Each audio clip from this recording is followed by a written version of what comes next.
Samantala, bago tayo magpatuloy sa ating talakayan, hingi muna tayo ng update mula sa DICT at CICC.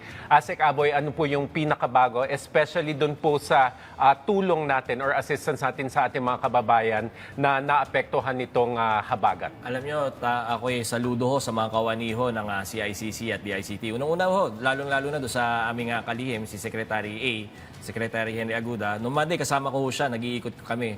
Nakabarong, sumusugod sa baha para lang i-monitor yung ating National Operations Center para panitilihin sapat at hindi napuputulan ng komunikasyon, lalong-lalo na sa ating mga ahensya ng gobyerno para makapag-usap-usap po tayo. No? Tapos naman sa CICC, marami ho tayong mga kawani na na-stranded na binisita natin kagabi na imbis na maging nakatambay lang, naging productive. Minan nila ho yung ating hotline 1326. Tayo ho, binabantayan natin yung iba't ibang mga online harms na maaaring pagsamantalahan ngayon ng panahon ng kalamidad. Lalong-lalo na ho yun, nanghihingi ng mga donation, nanghihingi ng charitable contributions na sila daw magpapakalat.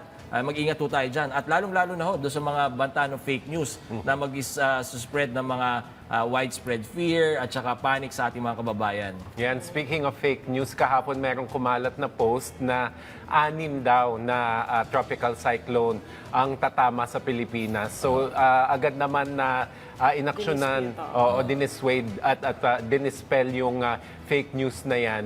Kasi nga mas nakakadagdag doon sa pangamba ng ating mga kababayan, lalo na yung mga naapektuhan na these past few days. Tama-tama ho, no? Si Joey, si Queng, kailangan talaga yung communications natin sa ating mga kababayan manatili.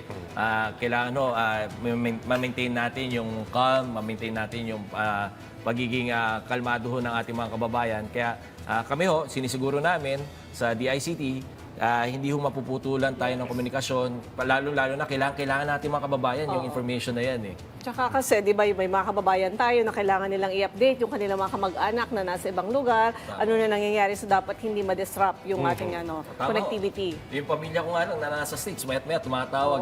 I-imagine ko na lang ho yung ibang mga kababayan natin, ganun din ang nararanasan. Alright. Maraming salamat sa mga update mula sa DICT at CICC. Asek Aboy Paraiso.